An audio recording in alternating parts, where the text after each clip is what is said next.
Inegavelmente, Bruninho e Bruno Zapelli são dois dos maiores talentos do elenco do Atlético, mas hoje são jogadores que geram uma expectativa muito maior em relação à venda deles na próxima janela e quanto o clube vai realmente conseguir adquirir em relação a essas negociações. Eu trago um breve resumo para o torcedor do Atlético entender.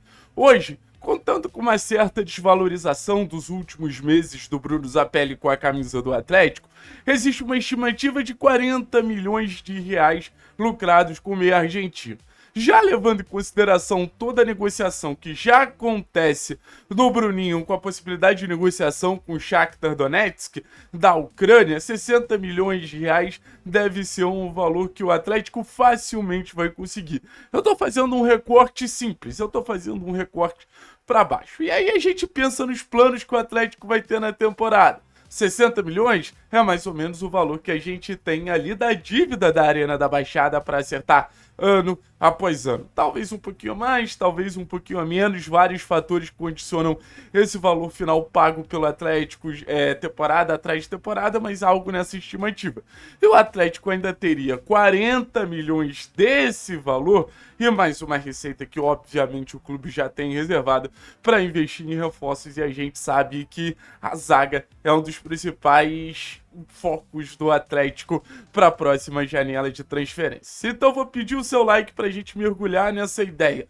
O que uma janela de 100 milhões de lucro, no mínimo, pode ser proveitosa para o Atlético e como o Atlético pode desfrutar da melhor maneira dessa janela?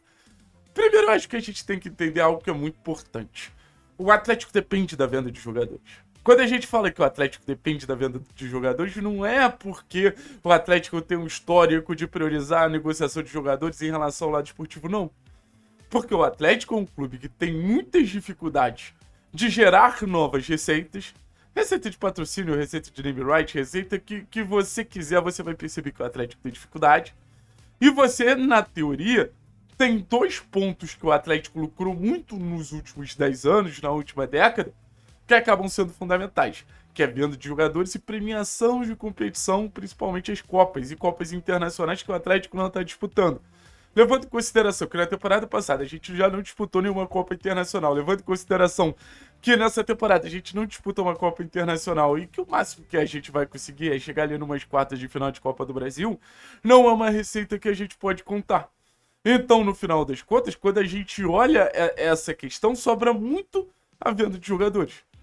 E eu também não gostaria que o Atlético vendesse nem um Bruninho, nem um Bruno Zapelli.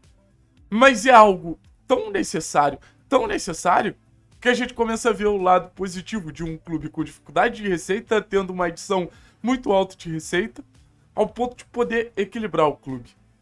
E a venda desses dois jogadores pode ser o ponto de equilíbrio, no sentido de o Atlético não sofrer para pagar uma temporada da dívida da Baixada, que é uma realidade que o clube tem, e aí a gente fala de um contrato muito mal estipulado, muito mal formulado na época, que até gerou uma expectativa de ser um contrato que o Atlético sairia mais beneficiado, mas principalmente a falta da capacidade da venda do potencial construtivo do clube gerou esse tipo de situação, gerou esse tipo de cenário, e cara, você conseguiu ir pro mercado com um pouquinho mais de agressividade.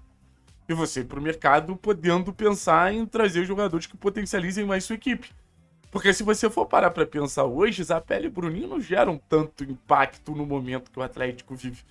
Zapelli muito pressionado pelo torcedor acaba ficando de lado, Zapelli muito pressionado pelo torcedor acaba sendo um pouco escanteado dentro do cenário que o Atlético vive hoje. Então, se você for botar na ponta do lápis pela capacidade de analisar as substituições do Odair, as opções do Odair, dá pra perceber claramente que o Zapelli é a terceira opção de meia, e o Bruninho é um jogador que ainda não gerou tanto impacto, até por não conseguir jogar na posição dele. Então o Atlético vai estar abrindo mão de uma tranquilidade financeira e uma capacidade de se reforçar a curto prazo para que o clube negocie dois jogadores que hoje não gerem um impacto tão grande. Então é uma negociação que acaba fazendo sentido. Ah, Thiago, mas você sabe que o Atlético é um clube que não retorna esse investimento como a gente gostaria de ver no futebol do clube. O Atlético acaba fazendo com que esse investimento ele seja esquecido ao longo do tempo e a gente não veja os reforços chegarem. Aí é outro problema. mas que você vai ter uma verba para cobrar a diretoria do clube para que a gente possa se reforçar da melhor maneira possível, a gente vai ter essa verba. E talvez esse seja o grande ponto. A gente vai ter barganha argumentativa para subir o tom de cobrança da diretoria do clube para não ficar faltando centroavante, para não ficar faltando zagueiro. E para também o clube se reforçar, o clube não apenas contratar, que talvez seja o mais importante que a gente precise focar na próxima janela. Trazer jogadores que realmente façam a diferença, como a gente conseguiu na janela do meio do ano da temporada passada. Isso requer investimento. O investimento da história do Atlético, ele vem 3 vezes seguidas da janela de meio do ano. Vitor Roque, que chegou um pouquinho antes, mas já não era o começo de temporada, o Bruno Zapelli aí sim no meio do ano, e também o Kevin Viveiros. Então, aumenta a expectativa e aumenta a responsabilidade do Atlético de trazer reforços que possam realmente tirar o Atlético de um patamar e botar o Atlético em outro patamar, com um coletivo mais forte, com mais opções e com o Odair Helma com uma caixinha de ferramentas mais lotada. Então, nesse momento pré-janela, é o momento que a gente precisa que o clube adote uma característica que sempre foi muito forte, sempre foi muito fiel ao que realmente é o Atlético. Que característica é essa? A capacidade de vender. O Atlético sempre foi um clube com muita capacidade de vender, o Atlético sempre foi um clube com muita capacidade de gerar receita com boas negociações. E a gente botou 60 milhões do Bruno e 40 milhões do Zapelli jogando baixo.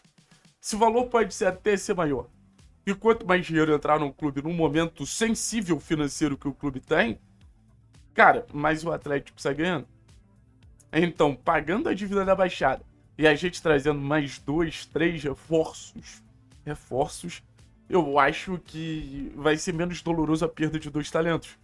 Porque no final das contas, o que a gente vê a longo prazo é um Zapelli hipotético, um Bruninho hipotético, desempenhando muito, o que não é a realidade por N fatores. Então eu acho que o Atlético precisa ser pé no chão e escolher as brigas que ele quer ter. A venda do Bruninho, a negociação do Zapelli, ou uma possível negociação do Zapelli, num longo prazo, pode ser, por exemplo, uma situação que englobe uma permanência maior do Arthur, do Dudu, do João, do Léo Derek e por aí vai, ou a contratação de um zagueiro que falta, a contratação de centroavante que falta. O que não falta é destino para o Atlético investir esse dinheiro. O que não falta são caixinhas, assim, lugarzinhos para o Atlético botar esse dinheiro, porque o clube como um todo precisa.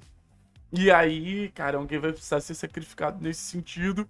O Bruninho, pelo histórico, e o Zapelli pela relação com o torcedor, acabam sendo nomes mais óbvios e nomes mais possíveis no momento que a gente está vivendo. Então, assim, 100 milhões seriam muitíssimo bem-vindos. Muitíssimo mesmo.